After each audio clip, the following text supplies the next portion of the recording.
increasing taxes.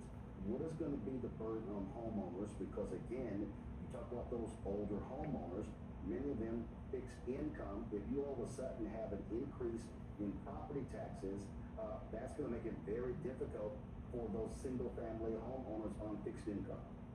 We're not talking about any burden on a fixed income homeowner. What we're talking about is a burden on a non-resident New Yorker who owns a secondary home that's worth more than $5 million. And that is very few and far between in this city. And yet what we've seen is in a city where, as you said, a homeowner on fixed income is struggling to make ends meet, it's also the wealthiest city in the wealthiest country in the history of the world. And our job is to ensure that that wealth, it reaches the struggles also that New Yorkers are facing in affording life in this city. That's why we've been focused on increasing taxes only for the wealthiest New Yorkers. Hey y'all, this is what specifically I am talking about when I'm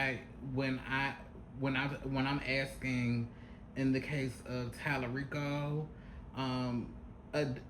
I want a Democrat that's actually going, when they're asked a very specific question, to come with a very specific answer. This is why I fuck with Mom Donnie, and I wish we had Mom Donnie and just the energy, not only of him, but his team all over the country, all over the Democratic Party. And I know he represents the quote unquote socialist Democrats, but this is what I'm talking about.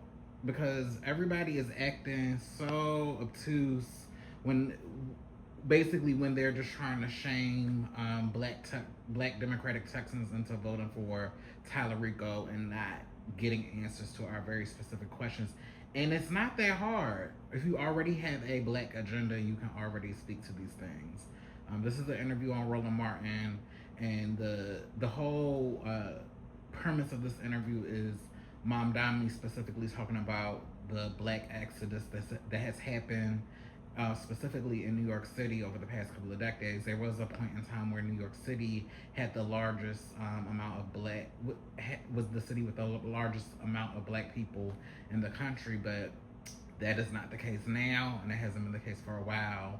And when Roland asked him specific questions about how is this going to be beneficial to black people, it doesn't take a rocket scientist.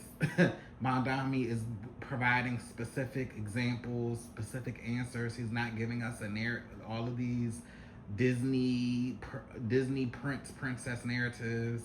It's speaking to the heart of the issue, and telling us what specific programs either you have enacted that are already in place, or specific programs that you are proposing. That is what I am not getting from Tallarico. That's why I'm disillusioned as a voter. And I still don't know if I'm going to vote for him or any other Democrat, any other weak Democrat that they're trying to put up. For me, for Breonna, I'm not going to be motivated to vote. And instead of having the energy or the intent to motivate me and other black voters to vote, you just want to browbeat us and shame us. And I don't know how many times we have to tell you that that's not going to work. And you have to motivate us. And for me to motivate me, I need specific policies. I need specific actions. I need stuff. How are you specifically going to help fucking black people? Y'all know what's going on. And it's not rocket scientists, y'all. So shout out to Mondami and his administration. I wish I could experience it in New York, but I don't want to live in fucking New York. My fantasies of living in New York have come and gone. But this is not rocket science. This is not rocket science, y'all. The Democrats have the ability to do this if they get the corporations and APEC out of their pockets. But this can be done. Don't let people gaslight y'all, and don't let other black people that want us to be compliant gaslight y'all into not asking for what it is that we want when people are trying to earn our votes as they should. That's all I got for Friday night.